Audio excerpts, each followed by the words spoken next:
नमस्कार दोस्तों। आज इस रोचक सत्र में मैं आप सभी का स्वागत करती हूँ।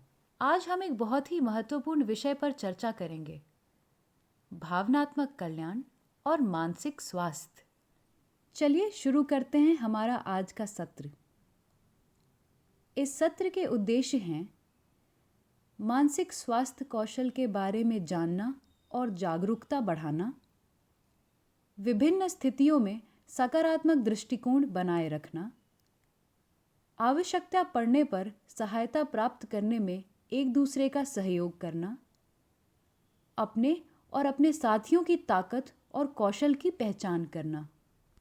आप सभी अपने जीवन के उस पड़ाव पर हैं जहां सिर्फ शारीरिक ही नहीं बल्कि मानसिक स्वास्थ्य को समझना भी बहुत ज़रूरी है, क्योंकि दोस्तों, सबके जीवन में तनावपूर्ण स्थितियां आती हैं और किशोरावस्था एक ऐसा समय है जब आप अपने मानसिक शक्ति का विकास कर सकते हैं, जिससे आप केवल अपने ही नहीं औरों के भी कठिन समय में उनके साथ खड़े हो पाएं।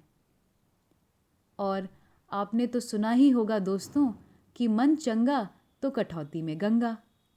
आपकी सुविधा के लिए हमने इस सत्र को 3 विभिन्न गतिविधियों में बांटा है।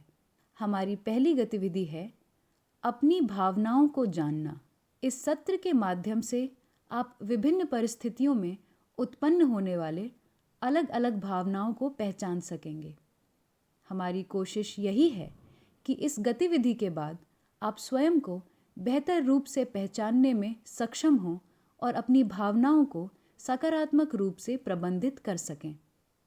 सबसे पहले बात करते हैं कुछ भावनाओं की जो हम सभी कभी न कभी महसूस करते हैं, जैसे खुशी, गुस्सा, उत्साह, निराशा, गर्व, उदासी, परेशानी, आश्चर्यचकित, ईर्ष्या और आशावान। इसके अलावा भी हम कई तरह की भावनाएं अपने अंदर महसूस करते हैं। आप और किन भावनाओं का अनुभव करती हैं, अपने सुगमकर्ता को बताएं। और मेरा सुगमकर्ता से निवेदन है कि वे ये स्लाइड पॉज करें और किशोरियों से उनके अंदर उत्पन्न होने वाली भावनाओं के बारे में पूछें। चलिए कुछ स्थितियां पढ़ते हैं और फिर उस परिस्थिति में आपकी क्या भावनाएं हो सकती हैं, हमें बताएं। मेरा सुगमकर्ता से निवेदन है कि हर स्थिति के बाद वे स्लाइड पॉज कर बच्चों से उनकी भावनाओं के बारे में जानें। स्थिति 1, आपका जन्मदिन है और आपके सभी दोस्त पार्टी के लिए आपके घर आने वाले हैं। स्थिति 2, आपकी परीक्षा के परिणाम अभी घोषित हुए हैं और आपके अंक आपकी उम्मीद से काफी कम आए हैं। स्थिति 3, अंधेरा होने वाला है और आपका छोटा भाई अभी तक ट्यूशन से घर वापस नहीं आया है। स्थिति 4, शिक्षक ने आपको पूरे क्लास के सामने डांट लगाई। स्थिति 5, आपने एक छोटे पिल्ले को गाड़ी की चपेट में आने से बचाया। स्थिति 6, आप घर की दीवार घड़ी का समय सही करने की कोशिश कर रहे थे, लेकिन वह नीचे गिरकर टूट गई। स्थिति 7, आपको स्कूल में चोट लग गई। आपके दोस्त आपको लेने आते हैं और फिर आपके पास बैठकर आपकी देखभाल करते हैं। स्थिति 8, आपने एक गायन प्रतियोगिता में भाग लिया। आपको विजेता घोषित किया गया है और आप अपना पुरस्कार लेने मंच की ओर जा रहे हैं। स्थिति 9, आपकी छोटी बहन आपके स्कूल की कॉपी में क्रेयॉन से निशान बना देती है। स्थिति 10, जब आपने स्कूल की अवधि के अंत में अपना स्कूल का बस्ता खोला तो आपको अपने दोस्त द्वारा आपके लिए बनाया गया एक सुंदर कार्ड मिला। दोस्तों, आपने देखा कि इन परिस्थितियों में आप सभी अलग और एक से अधिक भावनाओं का अनुभव कर सकते हैं। इन्हीं भावनाओं को समझने से आप आत्म जागरूक होते हैं। इस गतिविधि के माध्यम से हमने जाना कि भावनाएं हर किसी के जीवन का एक हिस्सा हैं। वे ना अच्छी हैं और ना ही बुरी, लेकिन उन्हें कैसे व्यक्त किया जाता है ये महत्वपूर्ण है। भावनाओं के बारे में जागरूकता विकसित करना एक कौशल है जो समय के साथ विकसित होता है और इसका अभ्यास करने की आवश्यकता है। चलिए अब हम अगली गतिविधि की शुरुआत करते हैं, जिसका नाम है चुनौतीपूर्ण भावनाओं का प्रबंधन। इस गतिविधि से हमने कोशिश की है कि आप अपने अंदर उत्पन्न होने वाली भावनाओं को स्वस्थ तरीके से व्यक्त करने का कौशल सीख पाएं, स्वयं के अंदर की ताकत और कमजोरियों की पहचान कर पाएं, अपनी भावनाओं पर काबू करना सीख पाएं। हम चुनौतीपूर्ण भावनाओं का प्रबंधन आगे दिए गए कुछ वीडियोस के माध्यम से समझेंगे।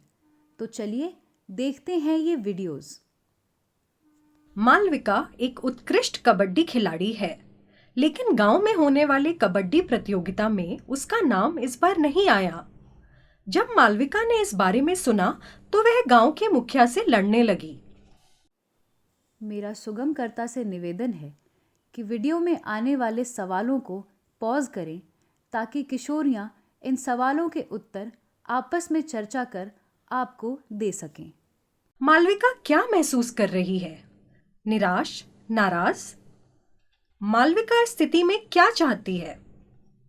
आप उसकी प्रतिक्रिया को स्वस्थ, अस्वस्थ क्या मानेंगे? क्या वो अपनी प्रतिक्रिया से वो हासिल कर पाएगी जो वो चाहती है? इस स्थिति में एक स्वस्थ प्रतिक्रिया क्या हो सकती है?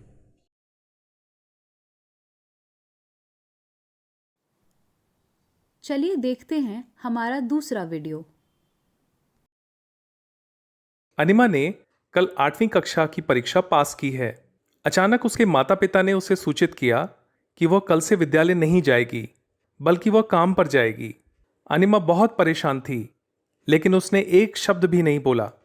कॉलेज जाने के सपने को लेकर उसे बार बार बुरा लगता रहा और उसकी इच्छाओं को ना समझने के लिए उसने अपने माता पिता को दोषी ठहराया। उसने फैसला किया कि वह फिर कभी उन्हें अपनी इच्छा नहीं बताएगी। मेरा सुगमकर्ता से निवेदन है कि वीडियो में आने वाले सवालों को पॉज करें ताकि किशोरियां इन सवालों के उत्तर आपस में चर्चा कर आपको दे सकें। चर्चा के लिए बिंदु। अनिमा की भावना क्या थी? अनिमा इस स्थिति में क्या चाहती थी? आप उसकी प्रतिक्रिया को सही या गलत क्या मानेंगे? क्या वह अपनी प्रतिक्रिया से वह हासिल कर पाएगी जो वह चाहती थी? इस स्थिति में एक सही प्रतिक्रिया क्या हो सकती है? चलिए देखते हैं हमारा तीसरा वीडियो। मंजू 8वीं कक्षा में पढ़ रही थी। टीचर ने घोषणा की कि आगामी परीक्षा में कक्षा में उत्कृष्ट 3 लड़कियों को 9वीं कक्षा में एक विशेष पुरस्कार और छात्रवृत्ति मिलेगी। मंजू ने बहुत मेहनत की और उसे विश्वास था कि वह उत्कृष्ट 3 में से एक होगी। जब उसने अपने परिणाम प्राप्त किए तो वह बहुत हैरान थी कि वह तीसरी रैंक से चूक गई थी। उसने अपनी उम्मीद के बारे में अपने माता पिता और दादी को पहले ही बता दिया था। मेरा सुगमकर्ता से निवेदन है कि वीडियो में आने वाले सवालों को पॉज करें ताकि किशोरियां इन सवालों के उत्तर आपस में चर्चा कर आपको दे सकें। चर्चा के लिए बिंदु। मंजू को अपने माता पिता और दादी को क्या बताना चाहिए? उसे क्या करना चाहिए? आपको क्या लगता है कि जब उसने नतीजे देखे तो मंजू को कैसा लगा?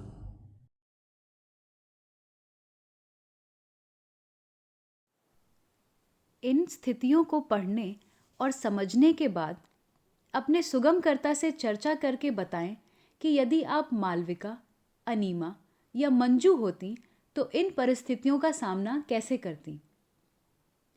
सुगमकर्ता अब ये वीडियो पॉज कर सकते हैं ताकि किशोरियां इस सवाल का जवाब चर्चा करके आपको दे सकें। दोस्तों, भावनाएं जीवन की विभिन्न स्थितियों के लिए एक सामान्य प्रक्रिया है और इन्हें प्रबंधित करने का कौशल सिर्फ अभ्यास से हासिल हो सकता है। इसीलिए अब हम एक और गतिविधि करेंगे जिसके बाद आप अपनी भावनाओं को लेकर और भी सजग और सचेत हो जाएंगे। हमारी अगली गतिविधि का नाम है स्वॉट गुणों की पहचान करना। इस गतिविधि की शुरुआत करने से पहले चलिए समझते हैं कि स्वॉट क्या है। स्वॉट का अर्थ है एस से स्ट्रेंथ यानी ताकत या गुण।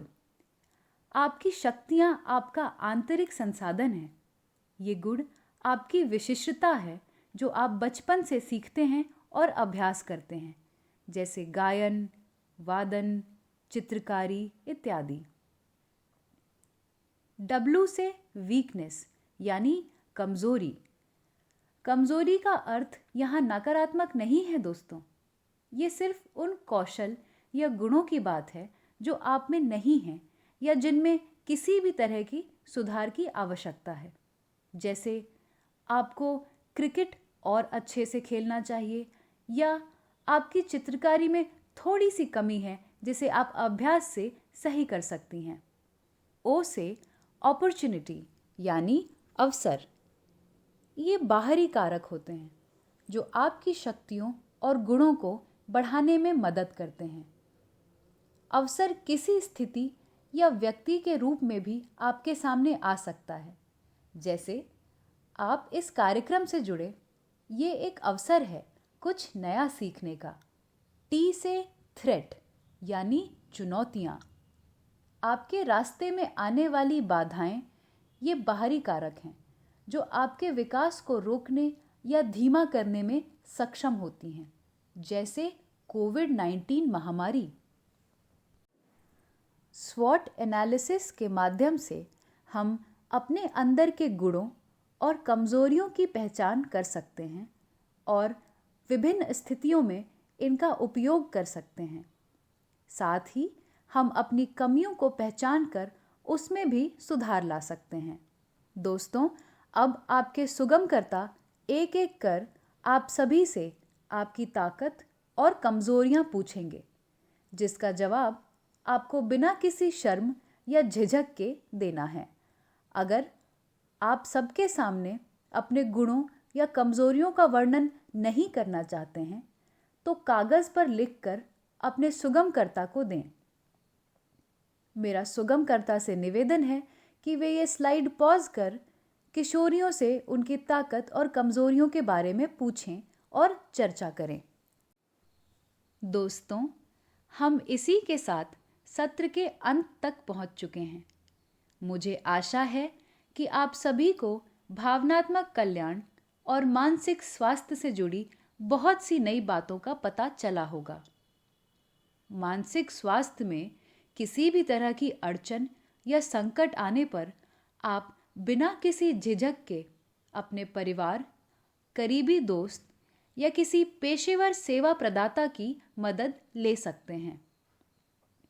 और दोस्तों, मानसिक स्वास्थ्य को लेकर अपने विचार खुले रखें और यदि आपके आसपास कोई ऐसा व्यक्ति है जो इस स्थिति में किसी का मजाक उड़ाता हो तो उसे भी भावनात्मक कल्याण और मानसिक स्वास्थ्य की अहमियत के बारे में शिक्षित करें।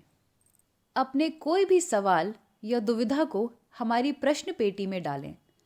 आपको अपना नाम लिखने की भी आवश्यकता नहीं है। धन्यवाद।